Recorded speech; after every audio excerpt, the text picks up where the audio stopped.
Capítulo 11. Os Forjados.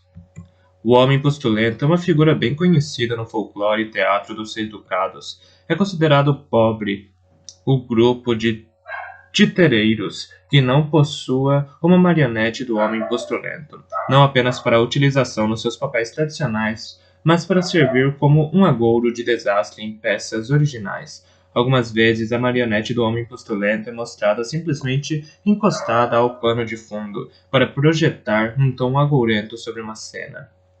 Nos Seis Ducados é um símbolo universal.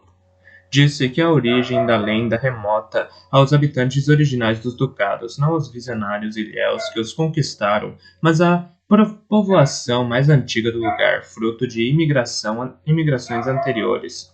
Mesmo os ilhéus têm uma versão mais básica da lenda. É uma história de advertência da ira de El, o deus do mar, ao ser abandonado pelos adoradores.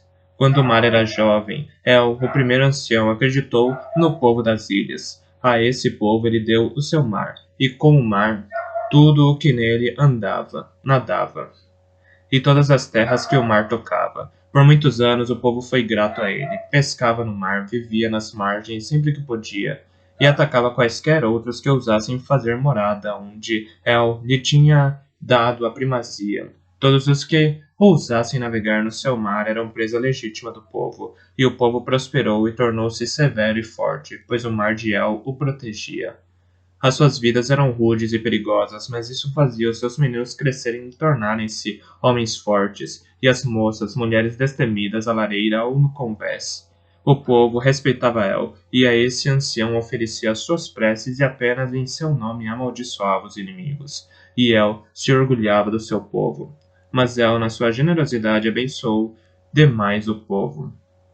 Não eram suficientes os que morriam durante os invernos rigorosos, e as tempestades que ele enviava eram muito amenas para conquistar marinheiros tão competentes.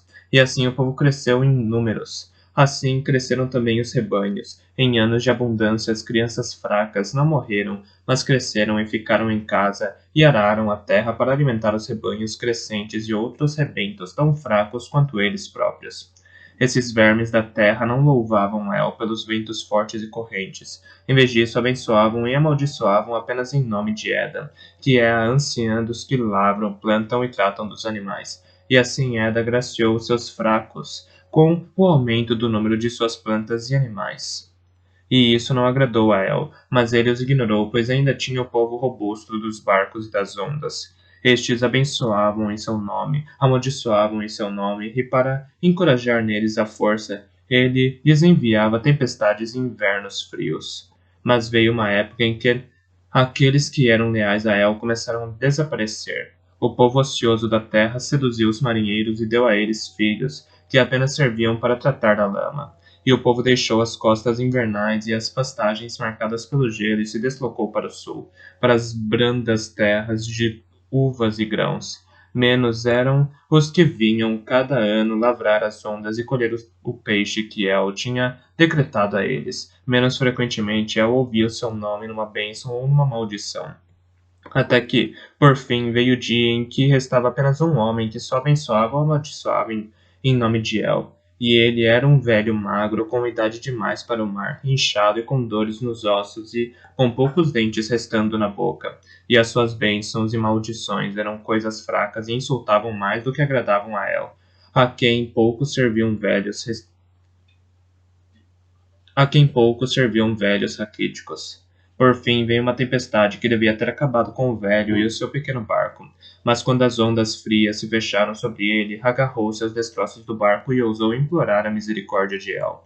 Embora todos saibam que ele não tem misericórdia, El ficou tão irritado com aquela blasfêmia que se recusou a receber o velho no seu mar. Mas em vez disso, atirou-o para a costa e amaldiçoou-o para que nunca mais navegasse e nunca morresse.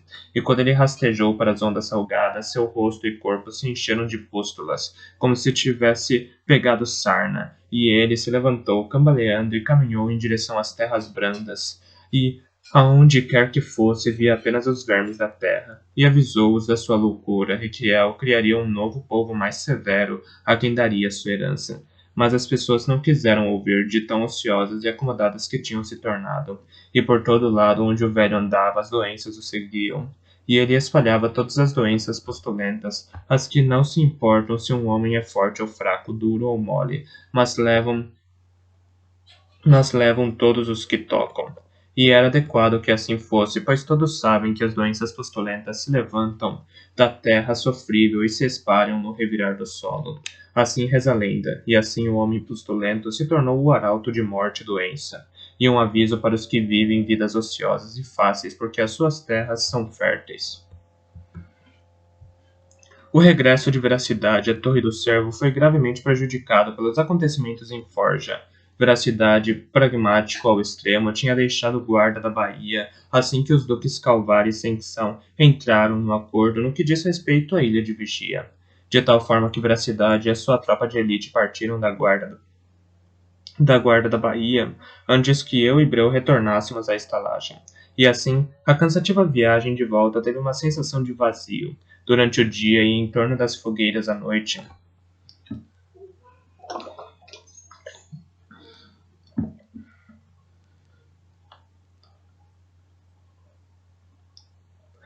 o dia e em torno das fogueiras à noite, o povo falava de Forja, e mesmo na nossa caravana os relatos se multiplicavam e eram floreados. A minha viagem de volta para casa foi estragada pela retomada por Breu da repugnante farsa da velha senhora malvada. Tive de servi-la e fazer serviços para ela até o momento em que as aias em Torre do Cervo aparecessem para acompanhá-la de volta aos seus aposentos. Ela vivia na ala das mulheres, e embora eu tivesse me dedicado nos dias que se seguiram a ouvir aquela existência fictícia, nunca descobri ao certo. Torre do Cervo, na nossa ausência, parecia ter sofrido uma enxurrada de novos acontecimentos, de tal forma que sentia que tínhamos ficado fora 10 anos, e não apenas algumas semanas. Nem sequer Forja conseguia ofuscar por completo o desempenho da Dama Graça. A história era contada e recontada, com menestréis competindo para ver qual versão se tornaria a padrão. Ouvi que o Duque Calvar tinha se ajoelhado e beijado a ponta dos seus pés, depois de ela ter falado, muito agradecido pessoalmente à senhora e pedido que dançasse com ela aquela noite. Ouvi que o Duque Calvar tinha se ajoelhado e beijado a ponta dos seus dedos depois de ela ter falado, muito eloquentemente, em fazer das torres as grandiosas joias da terra de ambos. Uma fonte até me contou que o Duque Sanção tinha agradecido pessoalmente à senhora e pedido que dançasse com ela aquela noite, quase precipitando uma desavença de um tipo completamente diferente entre os ducados vizinhos. Fiquei contente com o seu fracasso, Fiquei contente com o seu sucesso. Ouvi até mesmo comentários mais do que uma vez de que o príncipe Veracidade devia arranjar para si mesmo uma dama com sentimentos semelhantes, como acontecia com frequência quando estava ausente, resolvendo assuntos internos e perseguindo os salteadores. O povo começava a sentir a necessidade de uma regente forte em casa. O velho rei sagaz ainda era nominalmente o soberano, mas, como Bronco observou, as pessoas tendem a olhar para o futuro. E, acrescentou, as pessoas gostam de saber que o príncipe herdeiro tem uma cama quente para onde voltar. Dá a eles algo para imaginar. Poucos podem ter romance nas suas próprias vidas, por isso imaginam tudo o que podem para o rei, ou o príncipe. Mas a própria Veracidade, eu sabia, não tinha tempo para pensar em camas bem aquecidas, ou sequer em qualquer tipo de cama. Forja tinha sido ao mesmo tempo um exemplo e uma ameaça.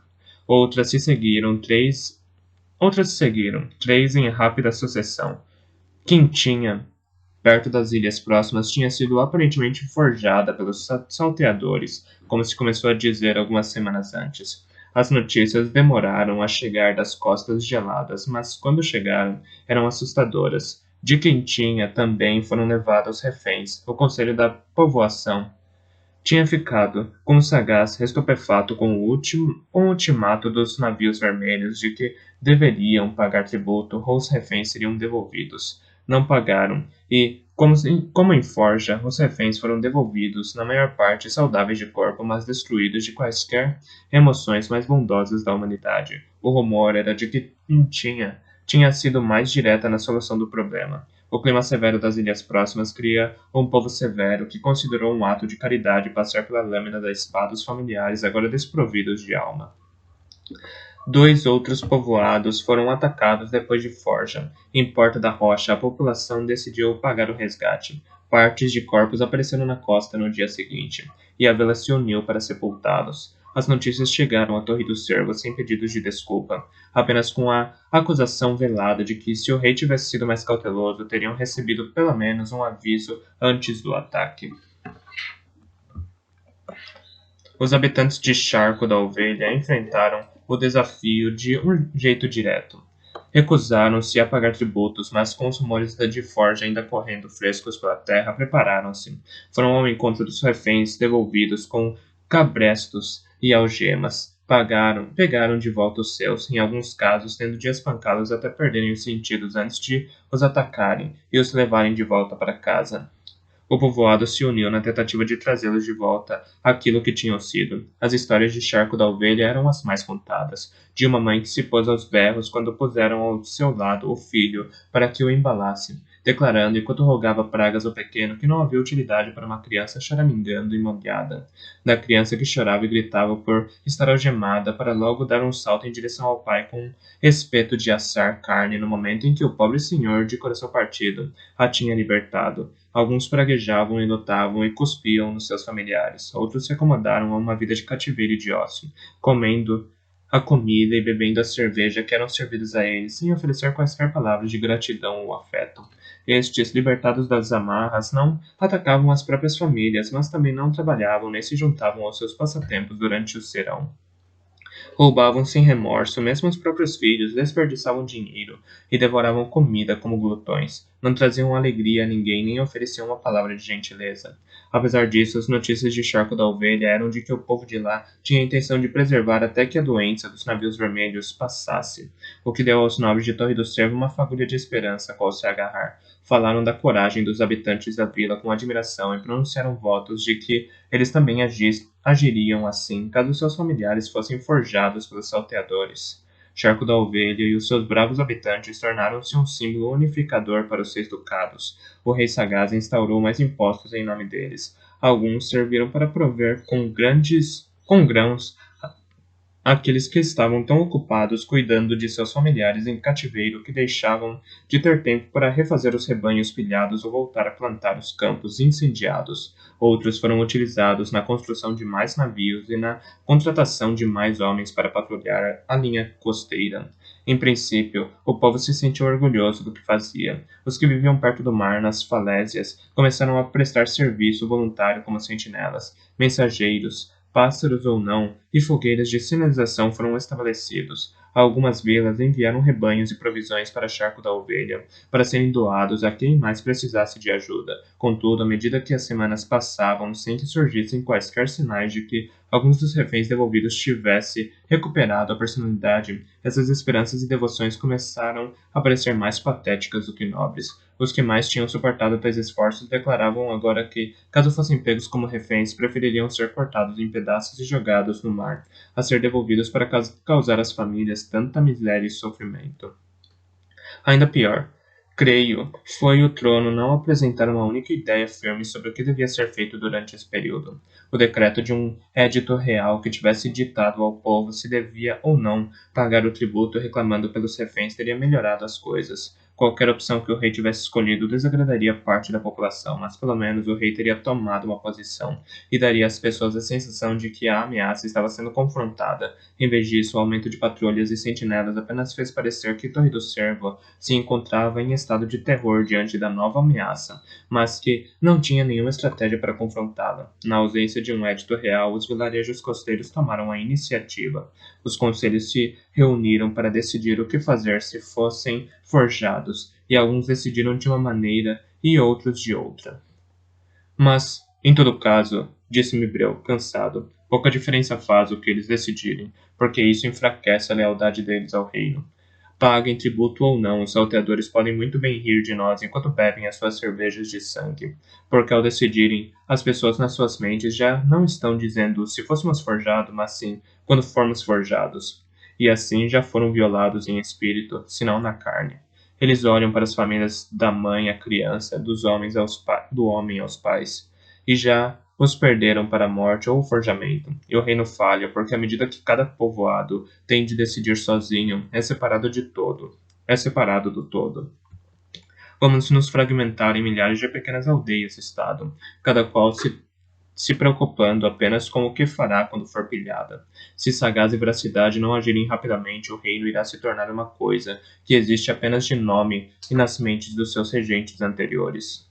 Mas o que eles podem fazer? Perguntei. Qualquer édito que seja emitido estará errado. Peguei nas pinças e empurrei o cadinho de que eu estava tomando para um pouco mais para dentro das chamas.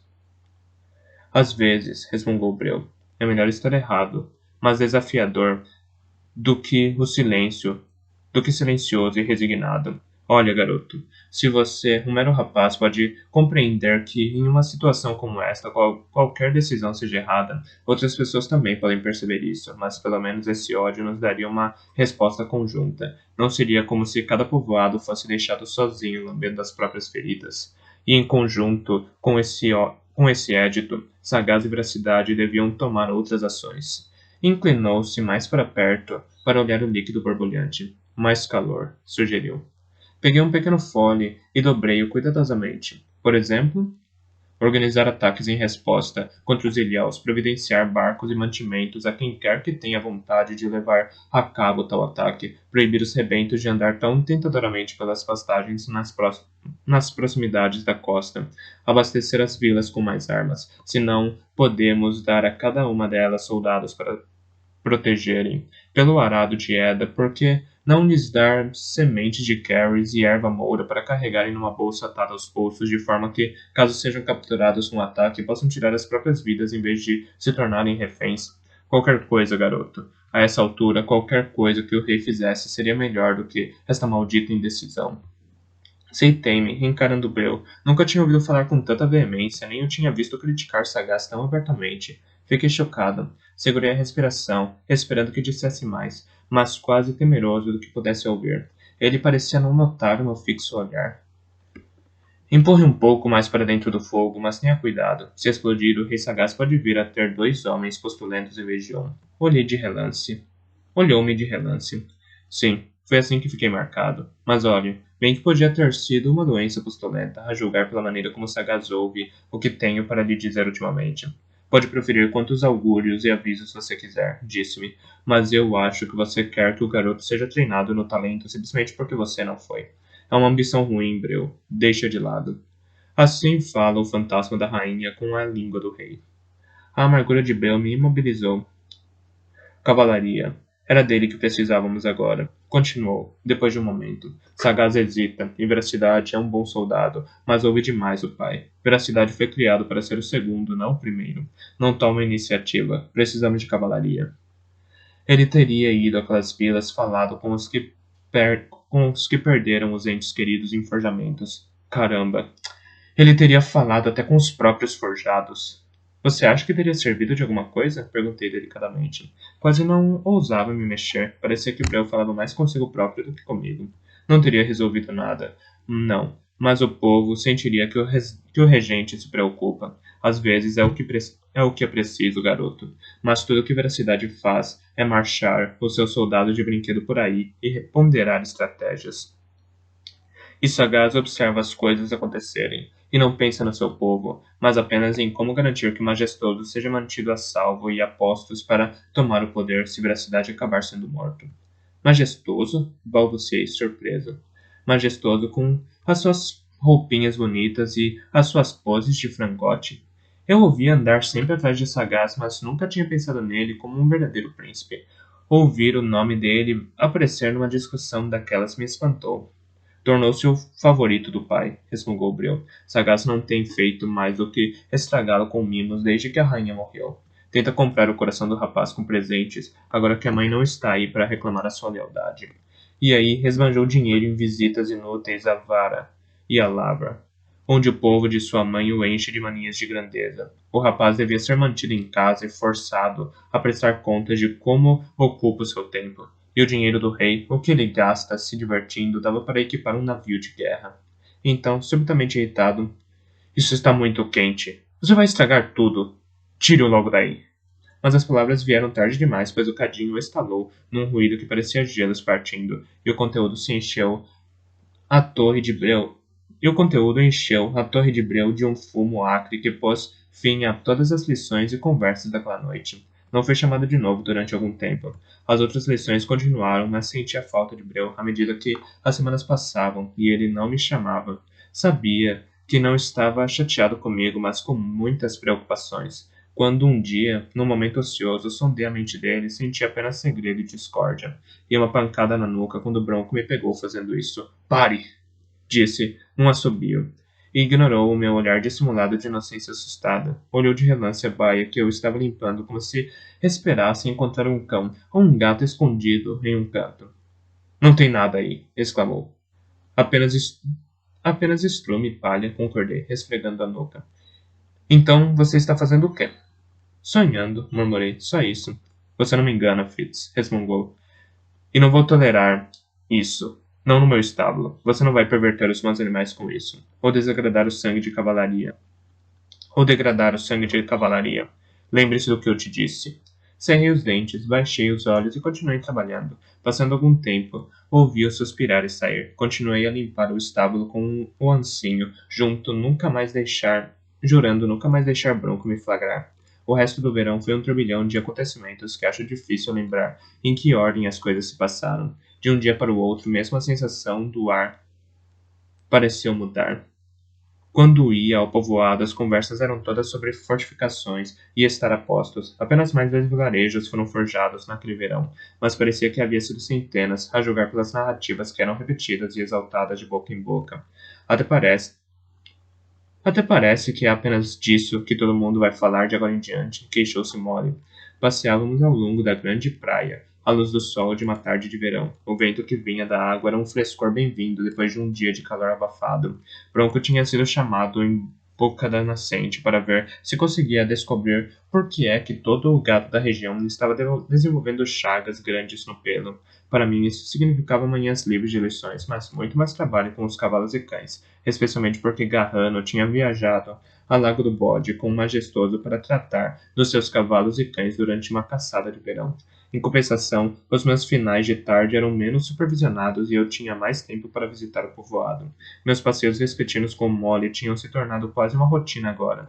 A saúde do pai dela estava fraca e ela não precisava beber muito para e ele não precisava beber muito para todas as noites cair bem cedo num sono pesado. Molly trazia um pouco de queijo e salsichas, ou algum pão e peixe defumado. Então arranjávamos um cesto e uma garrafa de vinho barato e andávamos pela praia até quebra-mar. Sentávamos aí, sobre os rochedos que irradiavam o último calor do dia, e Molly me contava do seu trabalho e das fofocas do dia. E eu a escutava. Às vezes os nossos cotovelos se tocavam enquanto andávamos. Sarah, a filha do açougueiro, disse-me que quer que o inverno volte. Os ventos e o gelo vão fazer os navios vermelhos regressarem às suas próprias costas por um tempo e irão nos dar um período de descanso do medo, diz ela. Mas Kelinha diz que, embora seja verdade que poderemos então deixar de ter medo dos forjamentos, ainda teremos de temer os forjadores que andam à solta nas nossas terras. Há rumores de que alguns de Forja deixaram o local, agora que já não há nada por lá para roubar, e vagueiam pelas nossas terras como bandidos assaltando os viajantes. Duvido. O mais provável é que os outros estejam executando os assaltos, mas tentando se passar por forjados para escaparem da punição. Os forjados não têm noção suficiente de comunidade para formar bandos do que quer que seja. Eu a contrariei. De um jeito um pouco indolente, estava observando a baía com os olhos quase fechados por causa do brilho do sol sobre a água. Não precisava olhar mole para senti-la ali perto de mim. Era uma tensão interessante, uma tensão que eu não compreendia por completo. Ela tinha 16 anos e eu cerca de 14, e esses 2 anos pairavam entre nós como uma barreira intransponível. Contudo, ela arranjava sempre tempo para mim e parecia apreciar a minha companhia. Ela parecia me notar tanto quanto eu a notava. Mas, quando eu sondava sua mente, ela se escondia, parando para tirar uma pedrinha do sapato, ou falando, de repente, da doença do pai, e do quanto ele precisava dela. Por outro lado, quando eu afastava os meus sentidos daquela tensão, ela se tornava insegura e calada, e tentava olhar o meu rosto, a curva da minha boca e os meus olhos. Não compreendia aquilo, mas era como se segurássemos um fio tenso entre nós. Naquele momento, percebi uma certa irritação nas suas palavras. Ah, estou vendo. E você conhece muitos forjadores, não conhece? Mais do que aqueles que foram roubados por eles? As palavras ásperas dela me pegaram de surpresa e por um momento ou dois não soube o que dizer. Molly não estava a par de nada sobre meu relacionamento com Breu, quanto mais sobre a minha viagem à forja. Para ela, eu era um garoto de recados da torre trabalhando para o mestre do estábulo, quando não estava fazendo compras para o escriba. Não podia revelar a ela nada do meu conhecimento em primeira mão, e ainda menos de como eu tinha sentido que realmente era um forjamento. Ouço os guardas falando disso quando estão perto do estábulo e da cozinha à noite. Soldados como eles já viram todo o tipo de gente e são eles que dizem que os forjadores já não têm mais nada de amizades, nem famílias, nem laços de parentesco. Ainda assim, suponho que se um deles começasse a assaltar viajantes, outros o imitariam, e o resultado seria quase o mesmo que um grupo de assaltantes. Talvez. Parecia apaziguada com os meus argumentos. Olha, vamos ali em cima para comer? Ali em cima era uma saliência na orla da falésia, e não no quebra-mar, mas concordei e gastamos os minutos seguintes para subirmos, eu, ela e o cesto. Tal feito exigiu uma escalada mais árdua do que as nossas expedições anteriores. Dei por mim observando a forma como Molly lidava com as saias e aproveitando as oportunidades que surgiam para segurá-la perto pelo braço, a fim de equilibrá-la ou pegar na sua mão para ajudá-la num ponto mais íngreme enquanto ela segurava o cesto. Nesse momento percebi que a sugestão de Molly para que fôssemos ali em cima tinha sido a sua maneira de manipular a situação para fazer acontecer precisamente isso. Por fim, chegamos à saliência do rochedo e nos sentamos, olhando o horizonte sobre o mar, com o cesto entre nós, e eu me deliciando com a percepção do interesse dela por mim. A situação me lembrou das clavas dos malabaristas na festa da primavera, de como eles as manejavam de um lado para o outro cada vez mais depressa. O silêncio durou até o momento em que um de nós tinha de dizer alguma coisa. Olhei-a, mas ela desviou o olhar, olhou para o cesto e disse: Ah, vinho de dente de leão? Pensei que não estivesse bom para beber até meados do inverno. É do ano passado. Teve um inverno para amadurecer, disse-lhe, e peguei a garrafa para soltar a rolha com a faca. Ela observou a minha tentativa durante algum tempo. Depois tirou a garrafa das minhas mãos e, desembainhando a própria faca fininha, espetou a rolha e virou-a com um jeito experiente que me deixou com inveja. Ela notou a maneira como eu olhava e encolheu os ombros. Abri garrafas para meu pai a vida toda. Costumava ser eu, porque ele estava sempre muito bêbado. Agora é porque ele já não tem forças nas mãos, mesmo quando está sóbrio. Dor e amargura se misturavam nas palavras dela. Ah, mudei para um assunto mais agradável. Olha, o Donzela da Chuva, apontei para um navio de casco lustroso que se aproximava a remos do porto. Sempre o achei o navio mais belo do porto. Ele está de patrulha. Os mercadores de tecido fizeram uma arrecadação. Quase todos os comerciantes da cidade contribuíram, até eu, embora somente pudesse oferecer velas para as lanternas.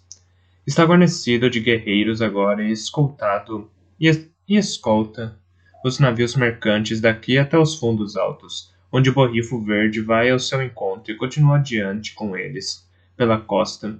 Não sabia disso. Fiquei surpreso por não ter ouvido falar daquele assunto na torre. O meu coração se partiu.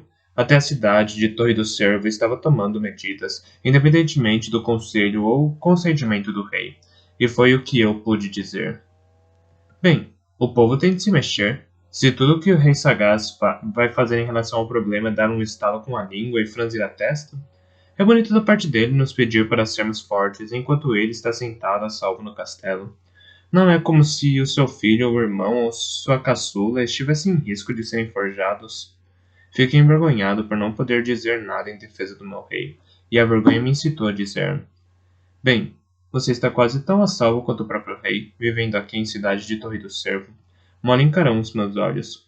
Eu tinha um primo trabalhando como aprendiz em forja. Fez uma pausa e disse cuidadosamente: Você vai me achar cruel se eu te disser que ficamos aliviados ao ouvir dizer que ele tinha apenas morrido? Ficamos sem saber por uma semana, mas finalmente recebemos a notícia de alguém que o viu morrer. E meu pai e eu ficamos ambos aliviados. Podíamos chorar por ele, sabendo que a sua vida tinha simplesmente acabado e que teríamos saudades dele. Não tínhamos que ficar imaginando se ele ainda estaria vivo e se comportando como um bicho, levando miséria aos outros e vergonha a si mesmo. Fiquei em silêncio por algum tempo, e então disse: Lamento muito. Tive a impressão de que foi pouco, então Estiquei para dar uma palmada amigável na sua mão imóvel. Por um segundo foi quase como se eu não pudesse senti-la ali, como se a dor a tivesse colocado em estado de choque, num entorpecimento emocional comparável ao de um forjamento. Mas então ela suspirou e senti a sua presença outra vez ao meu lado. Sabe, eu arrisquei. Talvez o próprio rei não saiba o que fazer. Talvez esteja tão desesperado atrás de uma solução como nós. Ele é o rei, protestou Molly. E se chama sagaz por ser sagaz. Dizem por aí que ele continua sem fazer nada para poder manter bem apertados os cordões da sua bolsa de moedas. Por que ele pagaria com o seu tesouro quando mercadores desesperados contratam mercenários dos próprios bolsos? Mas chega disso, e levantou a mão para interromper as minhas palavras. Não foi para isso que viemos até esse lugar de paz e frescor, para falar de política e medo. Conte para mim o que você tem feito. Aquela malhada já deu cria? Assim falamos de outras coisas, dos cachorrinhos de pintal, dos cachorrinhos de pintalgada e do garanhão errado que conseguiu emprenhar uma égua no cio, embora estivesse destinada a outro, e ela me contou que andava juntando pinhas para perfumar as velas e colhendo amoras pretas, e de como estaria ocupada durante a semana seguinte tentando fazer conservas de amoras para o inverno enquanto tomava conta da loja e fazia velas. Falamos, comemos, bebemos e observamos o sol tardio de verão, enquanto se enfraquecia baixo no horizonte, quase na iminência de se pôr. Sentia a tensão entre nós como uma coisa agradável, um maravilhoso estado de suspensão.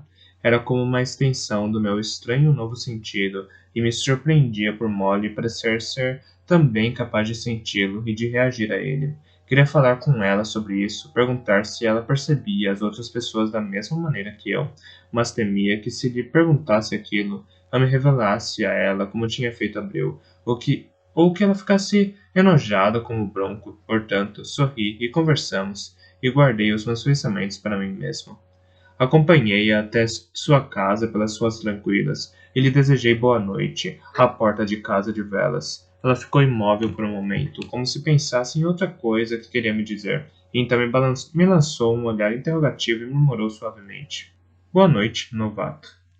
Voltei para casa sob um céu profundamente azul, perfurado de estrelas brilhantes. Passei pelas sentinelas ocupadas, num eterno jogo de dados, e subi para o estábulo. Fiz uma rápida ronda pelas baias, mas tudo ali estava calmo e bem, mesmo com os novos cachorrinhos. Notei 2 cavalos estranhos em um dos cercados e o palafrém de uma dama numa baia. Concluí que alguma senhora nobre tinha vindo à corte. Fiquei imaginando o que a teria trazido aqui no final do verão e me admirei com a qualidade dos animais. Então deixei os cavalos e fui para a torre. Por hábito, meu caminho me levou para a cozinha. Tempero estava habituada aos apetites dos rapazes do estábulo e homens de armas, e sabia que as refeições regulares nem sempre eram o suficiente para deixá-los satisfeitos. Ultimamente, em especial, eu vivia com fome toda hora, e Dona Despachada tinha dito recentemente que, se eu não parasse de crescer, ia ter de embrulhar como ia ter de me embrulhar como um selvagem, pois já não tinha ideia de como fazer parecer que as roupas me serviam. Quando entrei pela porta da cozinha, estava já pensando na grande tigela de barro que Tempero mantinha cheia de biscoitos macios e coberta com um pano, e naquela peça de queijo bem curado, e em como ambos iriam bem com uma cerveja. Havia uma mulher à mesa. Estava comendo uma maçã e um pedaço de queijo, mas no momento em que me viu entrar pela porta, deu um pulo de onde estava e colocou a mão sobre o coração, como se pensasse que se tratava do próprio homem postulento. Parei. Não tinha intenção de assustá-la, senhora. Eu simplesmente estava com fome e pensei em vir buscar algo para comer. Incomodo-a se eu ficar? A dama deixou-se afundar lentamente no assento. Fiquei pensando o que alguém da sua classe estaria fazendo na cozinha, desacompanhada, à noite, pois o nascimento nobre dela era algo que não se disfarçava com a simples veste cor de creme que trajava ou com o cansaço que o corpo revelava. Era sem dúvida a cavaleira do palafrém no estábulo e não a aia de alguma senhora. Se tinha acordado com fome durante a noite, por que é que não teria se limitado a chamar uma criada para que viesse buscar alguma coisa para ela na cozinha?